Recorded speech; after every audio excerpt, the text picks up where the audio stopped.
तो हम अपने विषय में फिर से एंटर करेंगे।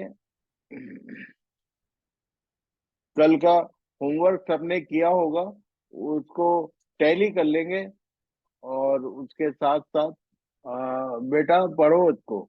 Divine act to recreate the formless and void earth. इस पृथ्वी को उसने फिर से नया बनाने के लिए, जो बिगड़ गई थी, जो बेडौल और सुनसान हो गई थी, उसको नया रूप देने के लिए इन बातों को क्यों ध्यान करना आवश्यक है? क्योंकि हमारा भी जीवन वैसे ही था, जैसे पृथ्वी बेडौल और सुनसान थी, हमारे जीवन भी बेडौल थे, परमेश्वर की इच्छा के अनुरूप नहीं थे। उसने हमको नई सृष्टि बनाया है, और उसके बाद क्या क्या करता है ये नई सृष्टि बनाने के लिए, उसी की ये चेकलिस्ट है। पढ़िए। On the first day, for said, saw separated called. On the second day, three said. या ये थ्री मीन्स तीन काम किए उसने। ओके, जी। Said, divided. अच्छा, Divided इसको called on the ये third. मैं भेजूंगा बाद में, इसको हिंदी में पढ़ लेते हैं। पढ़िए, क्या क्या करता है वो ये सृष्टि को नई करने के लिए, बेडौल को सुडौल बनाने के लिए क्या करता है? सबसे पहले बोलता है, फिर देखता है, एक फिर अलग करता है, फिर नाम देता है, फिर बनाता है। ये यदि पूरे 7 दिन का आपने खोजा होगा तो इतने ही काम है, 10 काम करता है वो। आप चेक किए होंगे तो मिला लेना। सबसे पहले वो बोलता है और देखता क्या है उसके बाद? कोई बता सकता है? जो कुछ बोला वो हुआ कि नहीं, उसको देखता है।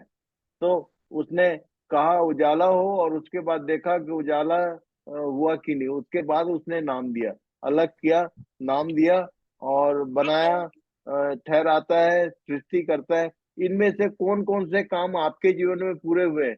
आपको, आपसे उसने बोला कि नहीं? आपके आपके जीवन में जो कुछ बोला था वो हुआ कि नहीं, देखेगा, देखता है वो। फिर उसके बाद हमको बहुत सारी बातों से अलग करता है, पाप से और संसार की बहुत सारी चीजों से हमको अलग करता है। फिर एक नया नाम देता है। उसके बाद हमको कुछ बनाता है, और उसके बाद ठहराता है, वो सेट करता है हमारे लिए। और उसके बाद सृजन करता है, सृष्टि करता है, और उसके बाद आशीष देता है। तो सृष्टि के बाद ही आशीष शब्द आया है हर बार। आप देख लेना 5 और 6 अध्याय में, 5वें दिन और 6वें दिन में उसने सृष्टि किया, उसके बाद ही आशीष दिया। यदि आपकी सृष्टि नहीं हुई, आप बनाए गए हैं, पर ठहराए गए हैं, पर आपकी सृष्टि, सृष्टि बोलने से दूसरा कुरिन्थी 5 का 17 पढ़ लो एक बार। दूसरा कुरिन्थियों 5 उसका 17 वचन। इसलिए यदि कोई मसीह में है तो वह नई सृष्टि है। यदि कोई मसीह में, मतलब परमेश्वर की योजना में यदि शामिल हो गया, तो क्या लिखा है? वो नई सृष्टि है। और पुरानी बातें बीत गई है, देखो सब बातें नई हो गई है। और ये नवीनीकरण यदि हो गया तो आशीष पाएंगे आप। इसलिए ये सीक्वेंस को याद रखना। सृष्टि करता है, उसके बाद ही आशीष देता है, और उसके बाद अपने काम को पूरा करके विश्राम करता है। तो मैंने ध्यान किया कि भजन संहिता 121 में लिखा है कि इज़राइल का परमेश्वर ना तो सोता है ना ऊँघता है, ये विश्राम कब करेगा? तो विश्राम के विषय में ही उसने कहा, 7वें दिन उसने विश्राम किया। और 7वां दिन अभी आया नहीं, बोलता है। इब्रानी 4 अध्याय में हम लोग पढ़ रहे थे कि विश्राम का दिन आने वाला है। उसने, जिन लोगों ने परमेश्वर के ने अपने अपने कामों को पूरा किया, वही उस विश्राम में प्रवेश करेंगे। तो इन सब बातों को हम लोग अपने अपने जीवन में अध्ययन करते जाना, मनन करते रहना कि कैसे आप उस विश्राम में 1000 वर्षीय राज्य में राज कर सकेंगे। उसके वहां तक पहुंचने के लिए सारे काम है। तो इस बात को याद रखना। पढ़िए। गॉड ऑफ एजेस, युगान युग का परमेश्वर।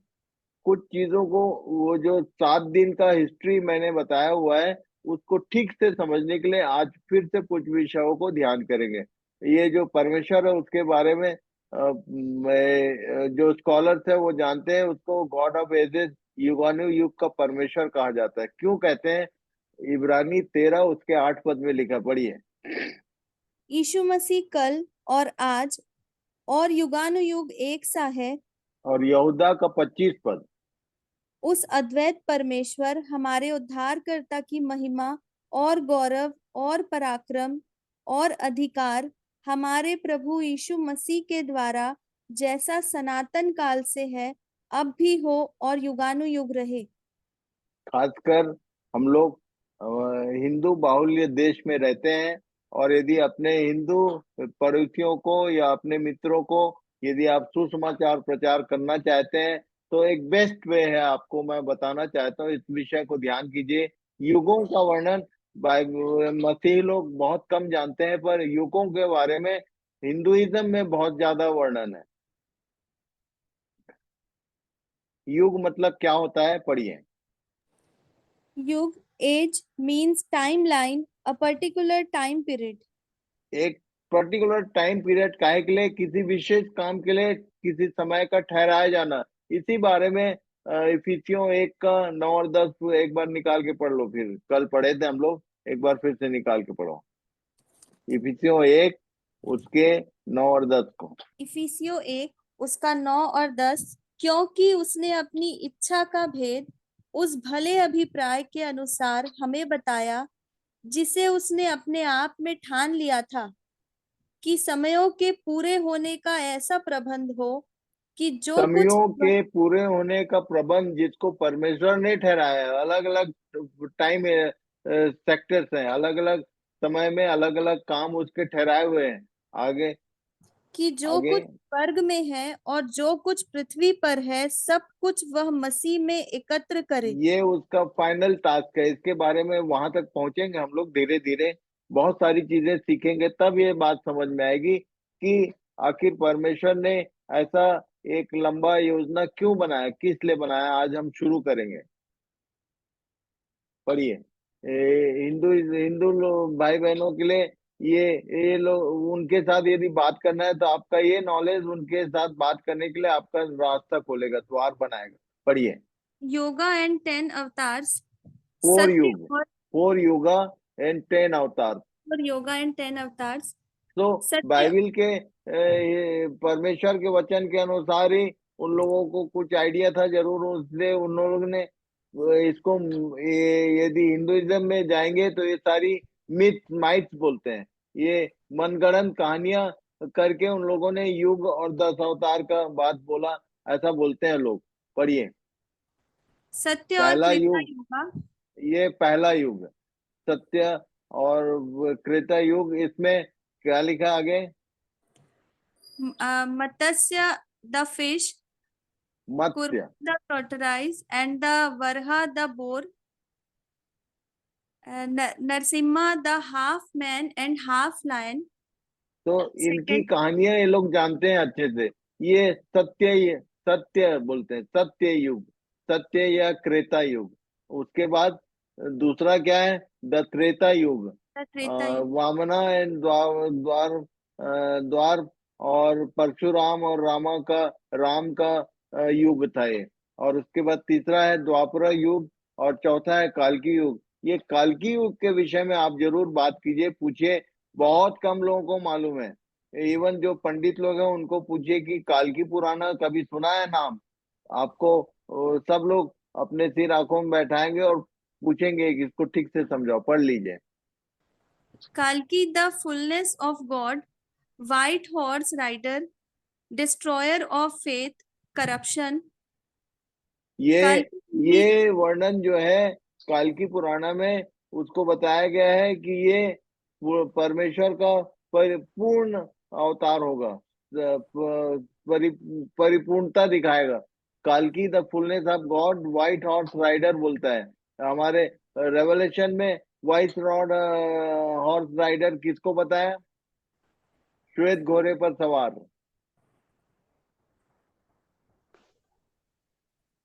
प्रकाशित वाक्य एंटी क्राइस्ट 19 को, का 19 यीशु का को, 11 जीसस को। 11 से पढ़ लीजिए। प्रकाशित वाक्य 19 11 से 15 तक।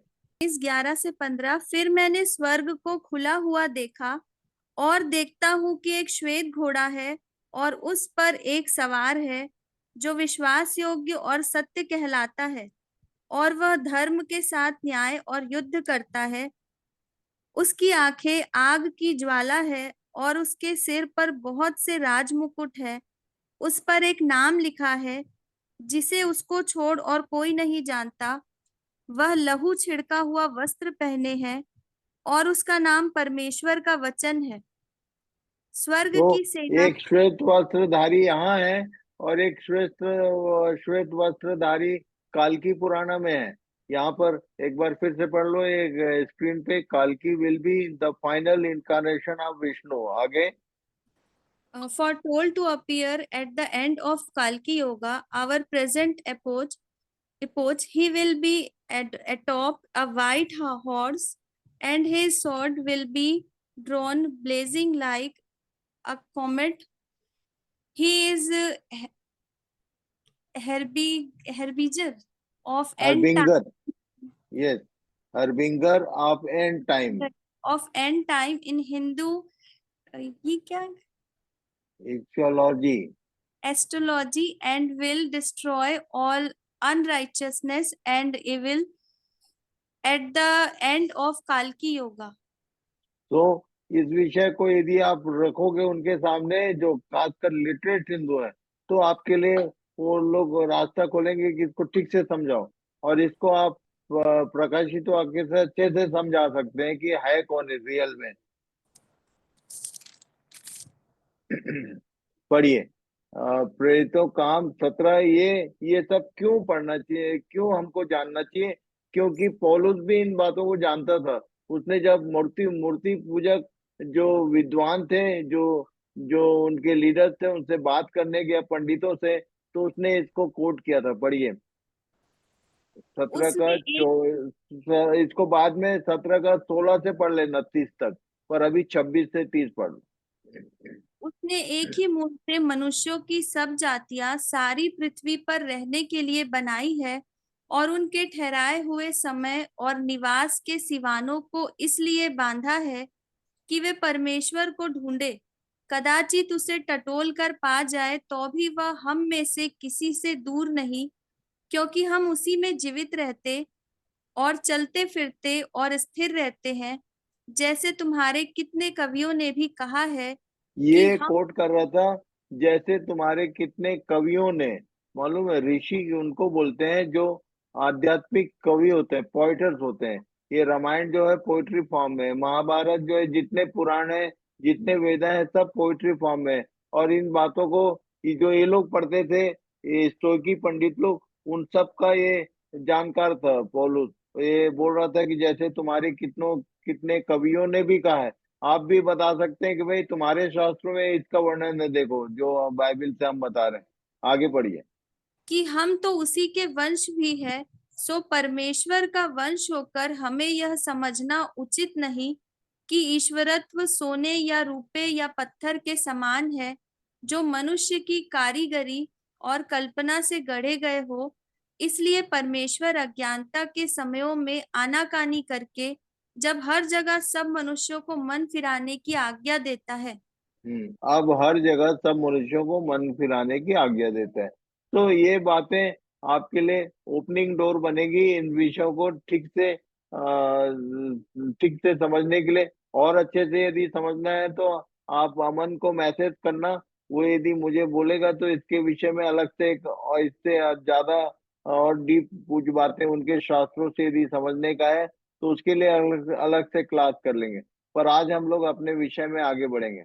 पहला कुरिन्थी 4 का 1 पढ़िए। मनुष्य हमें मसीह के सेवक और परमेश्वर के भेदों के भंडारी समझे। तो हम परमेश्वर के भेदों के भंडारी, परमेश्वर हमको बनाना चाहता है, और इसलिए प्रभु ने ये विषय हमें दिया है। एक गाना गाते थे हम लोग, अनादि काल से अनंत काल तक। ये अनादि और अनंत काल किसको बोलते हैं? इसी को अल्फा और ओमेगा कहा जाता है। इंग्लिश में नीचे वाली लाइन पढ़ लो। Dateless past, dateless future. Dateless बोलने से, ये जो उत्पत्ति 1 अध्याय में 3 पद है, वहां से तो डेट पहला दिन शुरू होता है, पर उसके पहले का डेट का कोई वर्णन नहीं है। उसके पहले क्या था, अल्फा के पहले क्या था, और ओमेगा के बाद क्या होने वाला है, इसी विषय को हम लोग समझने वाले हैं। अल्फा और ओमेगा के बीच में इस पृथ्वी का जो एज हमने देखा, वो 7,000 साल का है। तो 7,000 साल शुरू होने के पहले क्या था, और उसके बाद ये इतना बड़ा जो ड्रामेटिक इवेंट है, ये 7,000 साल का ये युग, 7 युग, इसको यदि ध्यान करें तो क्या, ये पढ़ लो इसको। 7 युग तुझ पर बीतेंगे। आपको मैं एक और होमवर्क आज दे दूं, ये कब किससे कहा था परमेश्वर ने? किसी को याद है? आप लोग ढूंढिए। परमेश्वर के वचन में लिखा हुआ है, उसने कहा था एक जन से, 7 युग तुझ पर बीतेंगे जब तक तू इन बातों को सीख न ले। नबूकदनेस्सर। नबूकदनेस्सर। नबूकदनेस्सर। ठीक है, बाकी लोग खोज लेना भाई, कहाँ लिखा है दानियल की पुस्तक में। और नबूकदनेस्सर से परमेश्वर ने उससे सीधे कहा था। योना एक, उसके पहला योना 1 का 5 पढ़ लो।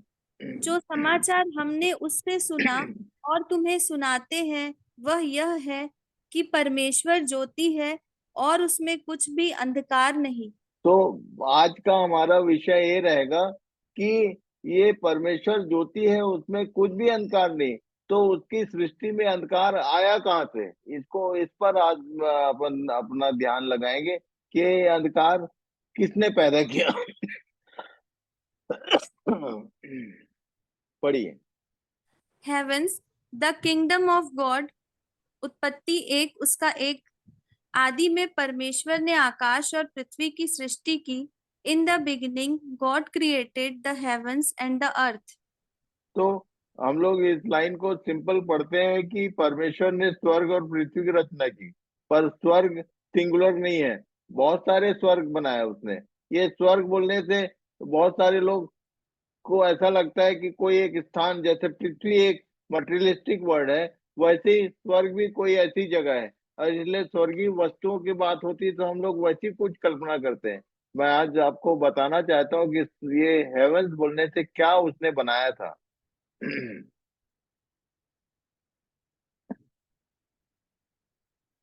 पढ़िए। उत्पत्ति 1 उसका दूसरा पद। पृथ्वी बेडौल और सुनसान पड़ी थी और उसने दो गैर। चीज बनाई थी एक पद में, पर 2 पद में एक चीज का वर्ण वो डिटेल कर रहा है। तो उसने एक पद में क्या बनाया था? स्वर्ग, स्वर्ग और पृथ्वी बनाया था। पर यहाँ पर 2 पद से आगे स्वर्ग का वर्णन कुछ नहीं है। स्वर्ग के बारे में जहां जहां जो बातें हैं वो मैंने कलेक्ट करके रखा है आपको देने के लिए, कि पृथ्वी का डिटेल तो यहाँ है कि ये कैसे बेडौल और सुनसान हो गए, उसके बाद कैसे परमेश्वर ने उसको रिकवर किया।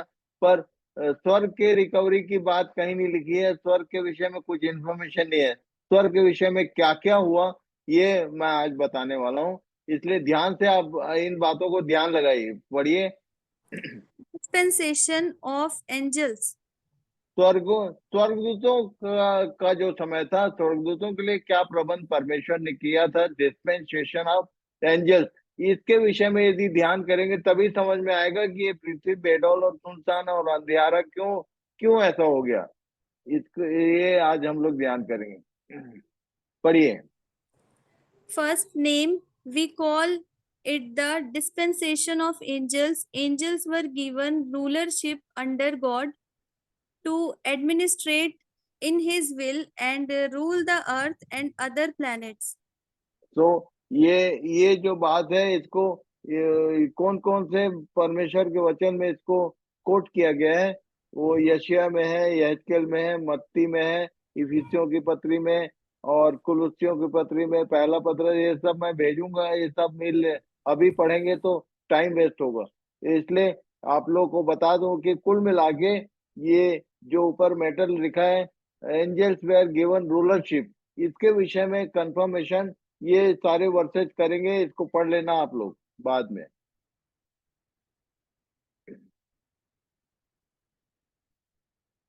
ये जो ये यीशु ने कहा स्वर्ग का राज्य, तो वो स्वर्ग अकेले कभी स्वर्ग शब्द काम में नहीं लाया। जब भी आप स्वर्ग बोलेंगे तो कंफ्यूजन होगा। स्वर्ग का राज्य बोलने से, जैसे भारत देश बोलने से आप कंफ्यूज होंगे, पर भारत भारत गणराज्य बोलते हैं।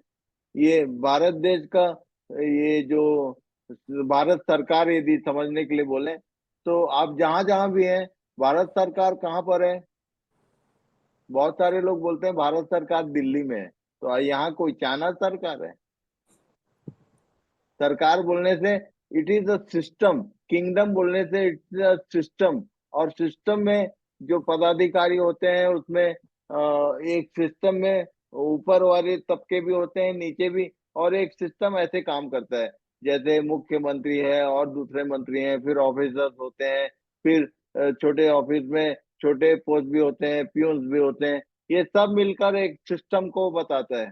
तो angelic rulership was divided in three part. तीन तीन हेडशिप थी इसकी। पढ़िए। पहला क्या? Lucifer administrative chief. एडमिनिस्ट्रेशन एक पार्ट था, एक ऑफिस था उसका। उसका चीफ था लूसीफर। दूसरा? Michael guardians chief. Guardian chief, सुरक्षा का जो पार्ट था उसका चीफ था ये।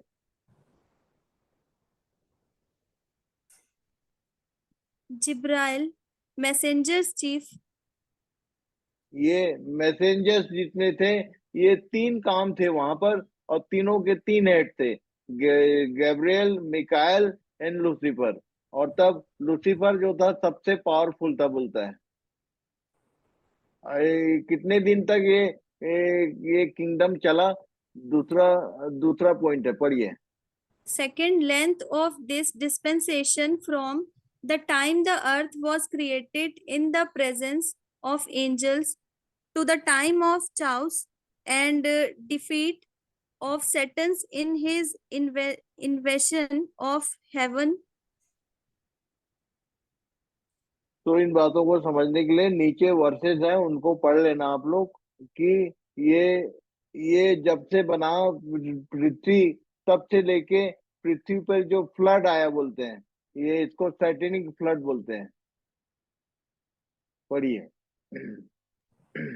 Third, favorable beginning of the archangels Lucifer.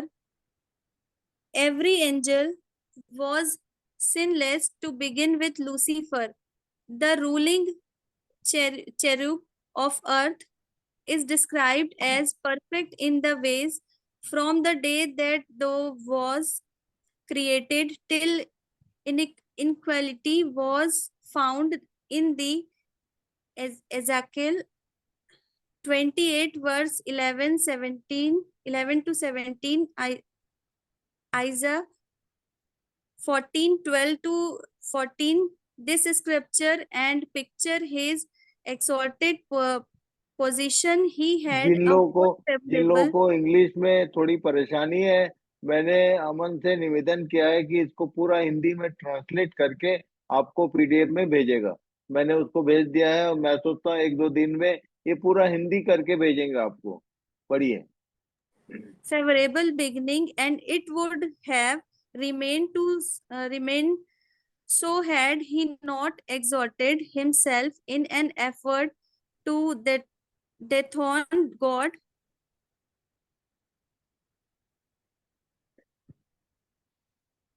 उसने ये कहा था कि सबके ऊपर तो मैं हूँ, और मैं उस सिंहासन पर चढ़ सकता हूँ, सिंहासन, परमेश्वर के सिंहासन पर चढ़ना चाहता था। और इसलिए क्या हुआ? आगे पढ़ो। Fourth, the test for angelic rulers was the same as for men to obey him in all that he commanded. Lucifer had ways to walk in, and so did all other angels, or they could not have sinned. Sin is transgression of the law of angels as well as human beings. व्यवस्था जो परमेश्वर ने किया है उसका विरोध करना यही पाप है। और ये बात स्वर्गदूतों के लिए और मनुष्यों के लिए, दोनों के लिए बराबर है। जो भी परमेश्वर की सृष्टि है, उनको उसके ठहराए हुए प्रबंध को ऑनर करना है, उसको फॉलो करना है। और ये बात उनके लिए भी वही थी। और तब लिखा है कि ये आगे पढ़ लो। Fifth purpose of God, his purpose was to test angels to see if they would remain true to him before using them eternally as trusted servants. For this same reason, God tested man, his purpose for testing being alike for all free moral and responsible agents. Satan and others failed because they adopt not in the truth. तो शैतान जो है और उसके साथ उसका part, एक तिहाई बोलते हैं, एक तिहाई स्वर्गदूतों को बोलने से 3 भाग में तो ये स्वर्गदूत थे ही, और तब उसने अपने पार्ट को बरगला के अपना एक किंगडम बनाने का प्रयास किया था, और इसलिए 1/3 स्वर्गदूत गिरा दिए गए, ऐसा हम लोग पढ़ते हैं नए नियम में। पढ़िए। Sixth, the means of God in accomplishing his purpose. God used the ways that he restricted the angels to walk in as the means of testing them. तो परमेश्वर ने इनमें से कुछ लोगों को रिस्ट्रिक्ट किया, उनको उनके कामों पर उनका अधिकार उनने उनने ले लिया परमेश्वर ने, कि अब वो अधिकार रहित हो गए। तो आगे पढ़ लो। जी। Seventh, failure of the angelic dispensation. Isaiah और क्या Ezekiel. यशायाह 14 का 12 से 14 तक पढ़ लेना। अभी एक बार निकाल के पढ़ लेते हैं। यहेजकेल 28 का 11 से 17 तक पढ़ो एक बार पहले। यहेजकेल 28 उसका 11 से 17। यहेजकेल 28 उसका 11 से 17। फिर यहोवा का यह वचन मेरे पास पहुंचा, हे मनुष्य के संतान, सोर के राजा के विषय में विलाप का गीत बनाकर उससे कह, परमेश्वर यहोवा यो कहता है, तू तो उत्तम से भी उत्तम है, तू बुद्धि से भरपूर और सर्वांग सुंदर है, तू परमेश्वर की अदन नामक बारी में था, तेरे पास आभूषण, माणिक, पद्यराग, हीरा, फिरोजा, सुलेमानी मणि, यशब, नीलमणि, मरकद और लाल सब भांति के मणि और सोने के पहरावे थे। तेरे डफ और बांसुलियां तुझ में बनाई गई थी। जिस दिन तू सिरजा गया था उस दिन वे भी तैयार की गई थी। तू छाने वाला अभिषिक्त करूब था, मैंने तुझे ऐसा इसके लिए ठहराया। इंग्लिश में बोलता है, who you are the करूब who covereth, पूरे पूरे सृष्टि पर ये कवर करता था, इसका कवरेज था, इसको उसने सबके ऊपर ठहराया था परमेश्वर ने। आगे। मैंने तुझे ऐसा ठहराया कि तू परमेश्वर के पवित्र पर्वत पर रहता था। तू हम्म। आग सरीखे चमकने वाले मणियों के बीच चलता फिरता था। जिस दिन से तू सिरजा गया और जिस दिन तक तुझ में कुटिलता ना पाई गई, उस समय तक तू अपनी सारी चाल चलन में निर्दोष रहा। परंतु ये लेन कुटिलता क्या होती है इसको समझा दूं यहाँ पर मैं, कि इसने कुटिलता बोलने से इसने मन में विचार किया था केवल, कि मैं उस सिंहासन पर चढ़ने लायक हूँ, मैं तो सबके ऊपर हूँ। इसने कुछ किया नहीं था, और उसको सबसे ज्यादा पावरफुल यही था, लूसीफर। आगे। परंतु लेन देन की बहुतायत के कारण तू उपद्रव से भरकर पापी हो गया। इसी से मैंने तुझे अपवित्र जानकर परमेश्वर के पर्वत पर से उतारा। उसको उतार दिया गया। ये जैसे यशय में लिखा है, उससे कंफ्यूज होते हैं लोग, क्यों वो गिरा दिया गया। गिरा दिया गया के लिए यदि मैं कहूँ, उसने उसको उस पद से हटाया गया, उसको उतार दिया गया। यशय 14 का 12, 13, 14 पढ़ लो। जी। जिसका रिजल्ट क्या हुआ, उसको जब उसकी जगह से हटा दिया गया, उसका अधिकार छीन लिया गया, तब क्या हुआ। यशायाह 14 उसका 12 से 14। हे भोर के चमकने वाले तारे, तू कैसे आकाश से गिर पड़ा है। तू जो जाति जाति को हरा देता था, तू अब कैसे काटकर भूमि पर गिराया गया है। तू मन में कहता तो था, मैं स्वर्ग पर चढ़ूंगा, मैं अपने सिंहासन को ईश्वर के तारागण से अधिक ऊंचा करूंगा और उत्तर दिशा की छोर पर सभा के पर्वत पर विराजूंगा।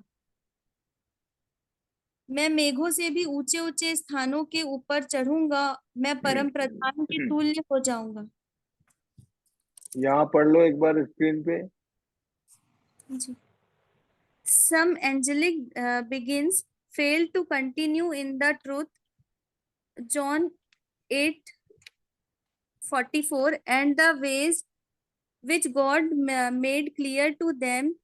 Ezekiel 28:11-17. Over one third rebelled, including Lucifer, who will be cast down to earth with the other rebellious angels in the middle of the future tribulation. Revelation 12:4-7-12. God found it necessary to charge them with folly, sin, and rebellion. तो ये सारे versus मैं भेजूंगा, उसको पढ़ लेना आप लोग बाद में। पढ़िए जजमेंट फॉर सीन। जी। ये एट जज इवेंट है, क्या क्या हुआ था उस समय, ये बता रहा हूँ मैं आगे।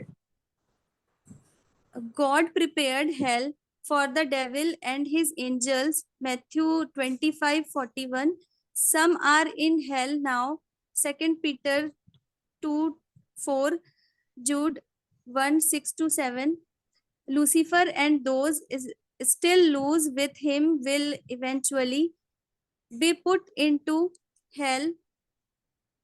Immediate judgment came by their defeat and God taking away their rulership. They found not be pseudo rulers of earth now. If Adam, the new ruler of the earth, had not fallen and submitted to then uh, them, now in Christ, man has power over them and will eventually have the entire dominion re- restored to him. पढ़ लो। God in the eternal past, creation of angelic hosts, and kingdom of God, creation of material universes.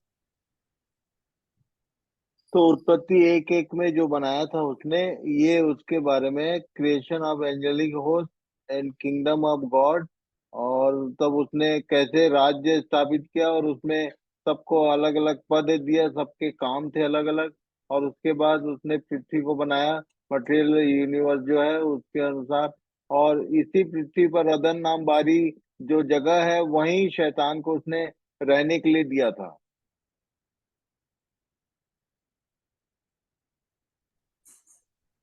Pre Pre एडेमाइट word, आदम से पहले क्या था। तो ये यिर्मयाह और यहेजकेल में लिखा हुआ है, पढ़ लेना आप लोग बाद में। लूसीफर का राज्य था ये उस समय में, जब लूसीफर अपनी जगह को खो दिया।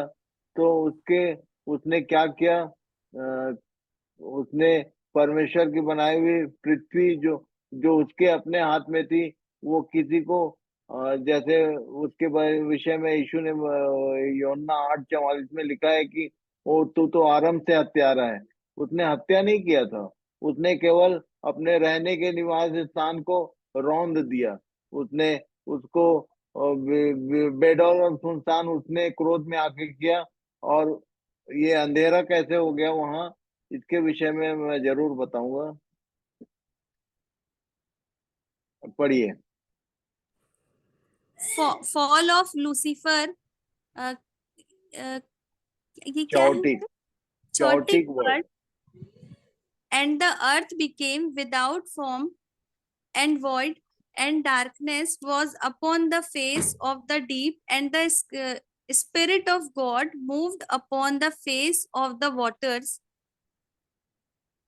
Isaiah 14:16. Everyone there will stare at you and ask, can this be the one who shook the earth and made the kingdoms of the world tremble? वो इस पृथ्वी को कंपाता था, ऐसा लिखा है यशायाह में। तो ये जो शैतान है, उसने इस पृथ्वी को ये वेस्ट जो पानी है उससे भरा, और उसकी सारी चीजों को मिटा के बेडौल और सुनसान किया। पढ़िए, इफिसी 6 उसके 12 पद में लिखा है क्या? हमारा यह मल्ल युद्ध लोहू और मांस से नहीं, परंतु प्रधानों से और अधिकारियों से और इस संसार के अंधकार के हाकिमों से और उस दुष्टता की आत्मिक सेनाओं से है जो आकाश में है। आने वाले समय में इसके विषय में भी देखेंगे कि ये जो किंगडम ऑफ डार्कनेस है, उसमें अथॉरिटीज हैं, हाकिम हैं, और दुष्ट दुष्ट आत्माएं हैं, और अधिकारी हैं, प्रधान हैं। और ये कैसे काम करता है इसका पूरा डिटेल प्रैक्टिकली मैं जानता हूँ, और बहुत बार मैंने आमना सामना किया है। इन सब अनुभव जो मेरे हैं वो मैं सबके साथ शेयर करूंगा। तो इन बातों में एक बात ध्यान करिए कि इस संसार के अंधकार के हाकिम मतलब ये हमेशा अंधकार फैलाता है। ये शैतान जो है वो अंधकार उत्पन्न करता है। इंग्लिश में क्या पढ़ लो, जी। For अंधकार को we are क्या not बोलता है आगे? for we are for we are not fighting against flesh and blood enemies, but against evil rulers and authorities of the unseen world, against mighty powers in this dark world, and against evil spirits in the heavenly places. तो ये अंधकार करने का काम शैतान का है। परमेश्वर ज्योति है और शैतान अंधकार है। और तब परमेश्वर ने ये जो अगेन प्लान किया, ये शैतान को पनिश करने के लिए, ये प्लानिंग था। 7 दिन में उसने जो काम किया वो कुल मिला के शैतान को डिस्ट्रॉय करने के लिए। पढ़िए। Recreation: first day light, second day ferment, firmament. firmament, third day dry land and vegetation, fourth solar system, fifth fish and fowls, sixth land animals and man, seventh Sabbath rest.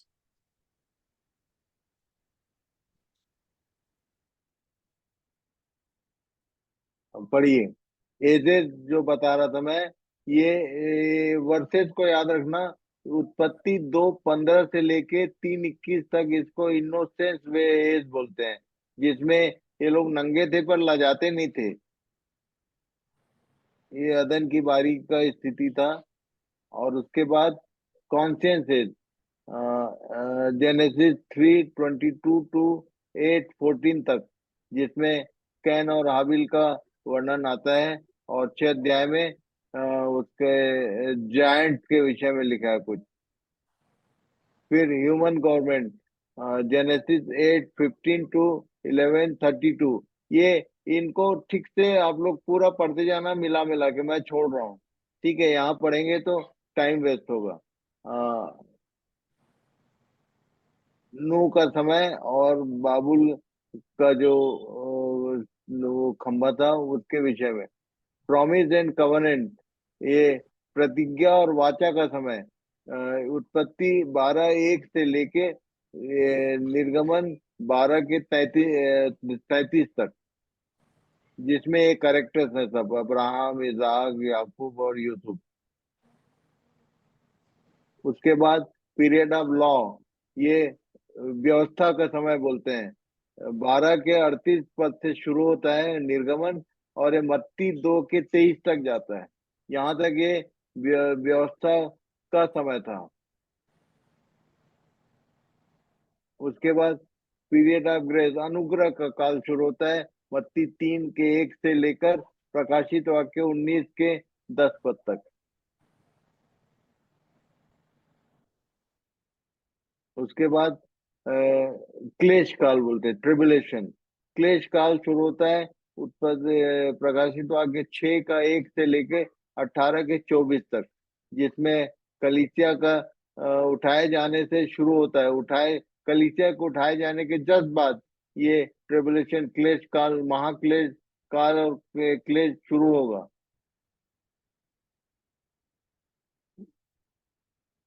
और उसके बाद 1000 वर्षीय राज्य है, 19 अध्याय के 11 पद से लेके 20 अध्याय के 15 पद तक।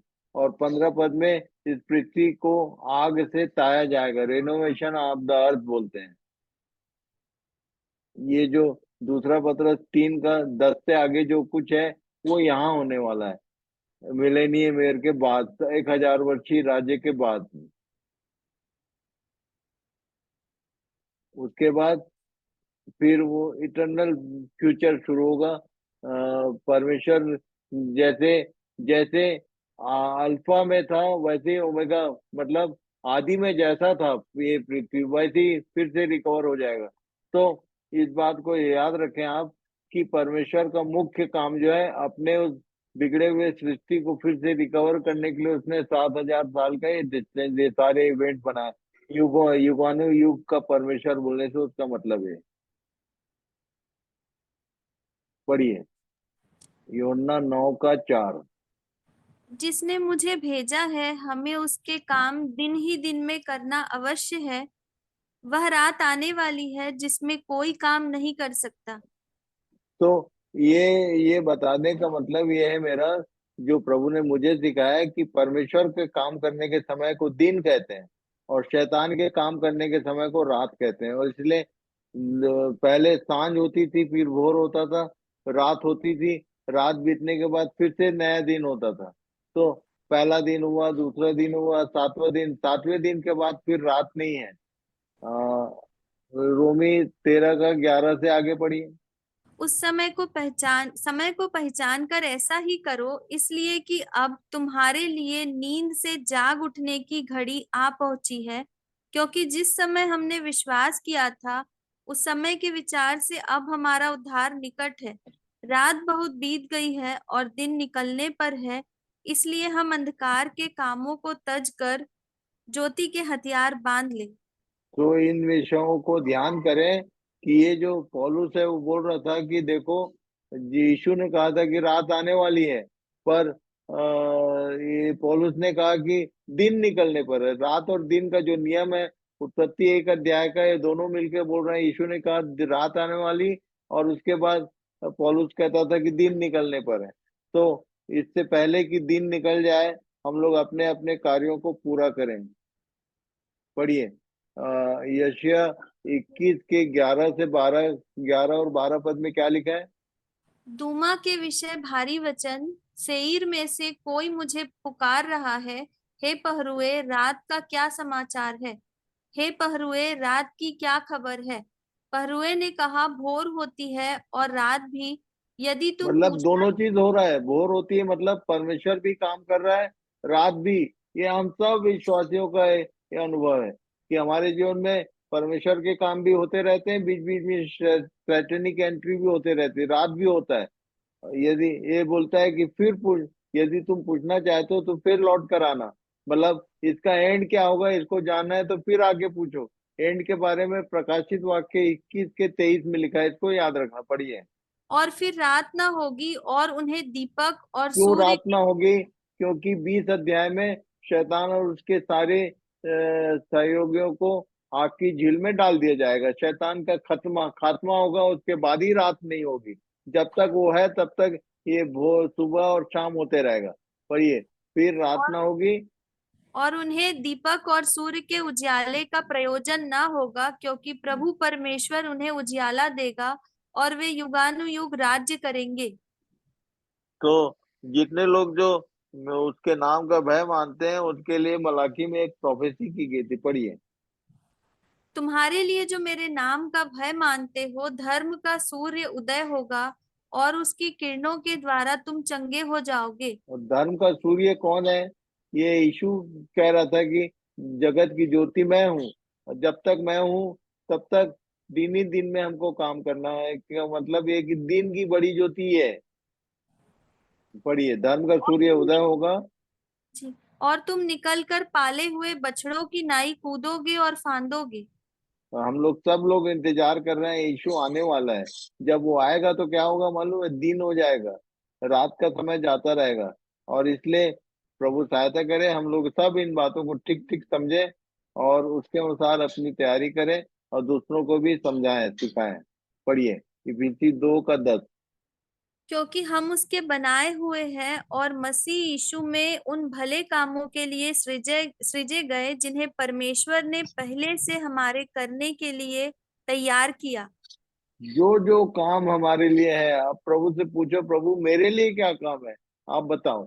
और जो काम वो प्रकट करता है, वचन से प्रकट होता है या उसके आत्मा के द्वारा प्रकट होता है, उस काम को पूरा करो, नहीं तो आगे एंट्री नहीं है, इसको याद रखना आप। उसके विश्राम में जिन लोगों ने अपने काम को पूरा नहीं किया, वो प्रवेश नहीं करने पाएंगे। और हो सकता है कि वो काम केवल प्रार्थना करना भी हो सकता है, आप प्रार्थना करो, अ, वचन का संगति करना भी हो सकता है, बहुत सारे काम है उसके। तो कामों की लिस्ट यदि देखना है, तो रोमी 12 अध्याय उसके 4 पद से आगे पढ़िए। जी हाँ।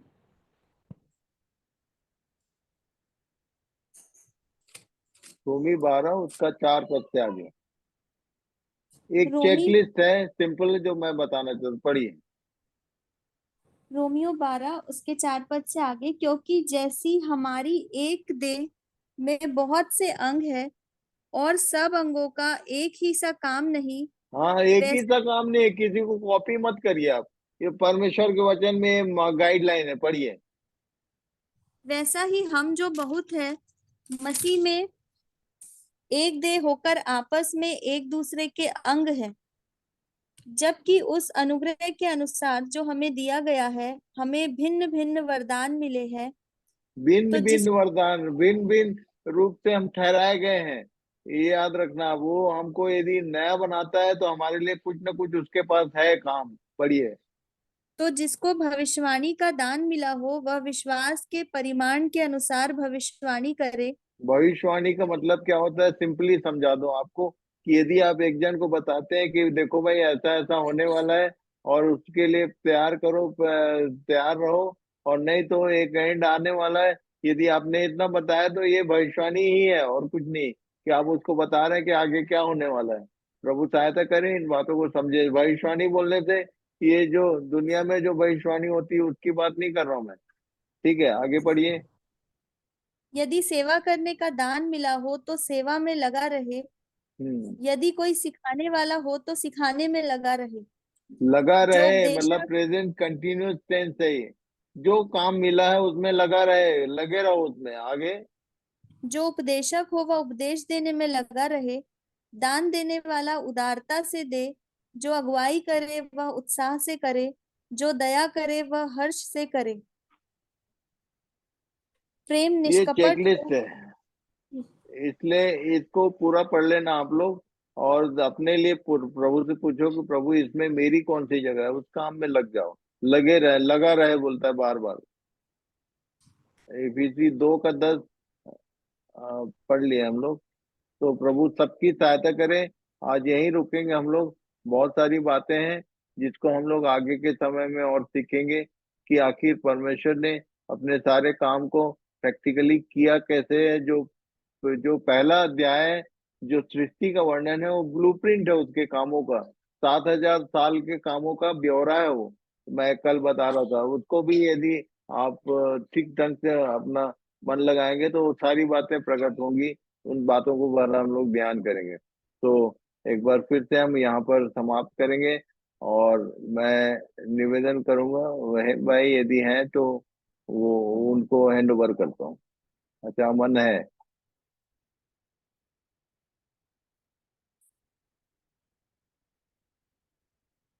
हो गया मन?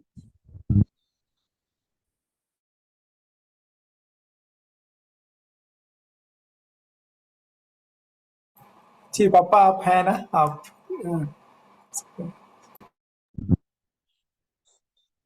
परमेश्वर पिता का धन्यवाद करते हैं, प्रभु ने हम समूह की सहायता की, और अवश्य है आज हमने बहुत सी बातों को जाना है।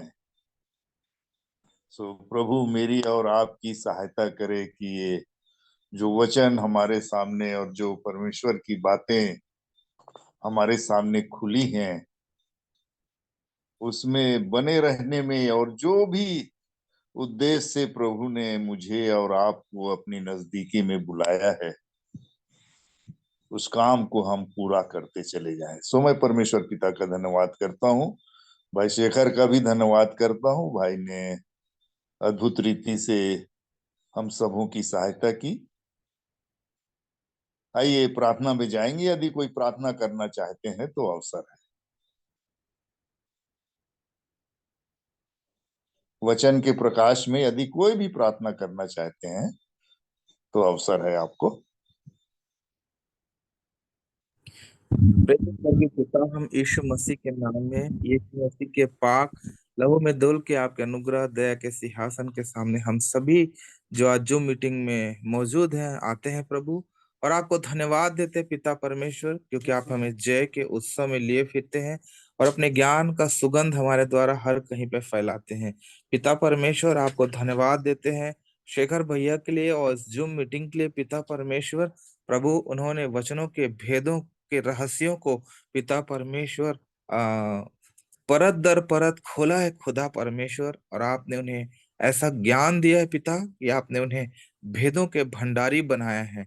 हाँ पिता परमेश्वर, जब भी वो मुंह खोलते हैं पिता परमेश्वर, आपके ज्ञान के भंडार से पिता परमेश्वर वो हीरे और मोती हमें परोसते हैं पिता।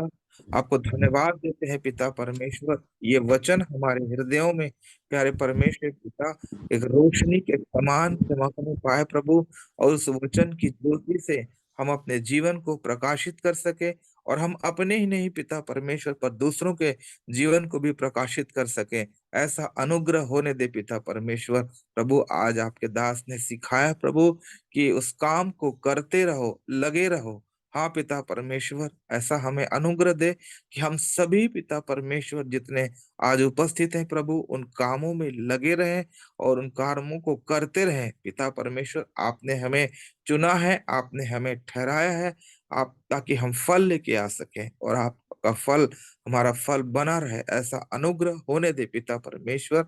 उपस्थित सभी लोगों को आशीषित कर पिता परमेश्वर, जो इस मीटिंग को जो ऑर्गेनाइज करते हैं भाई अमन को, जो इतनी मेहनत करते हैं पिता परमेश्वर, और आपके कार्यों के लिए निरंतर लगे रहते हैं, और उसके द्वारा हम निरंतर आशीष पाते हैं। सभी को आप आशीषित करें। धन्यवाद पिता, धन्यवाद के साथ मांगते हैं प्रार्थना यीशु मसीह के नाम में, आमीन।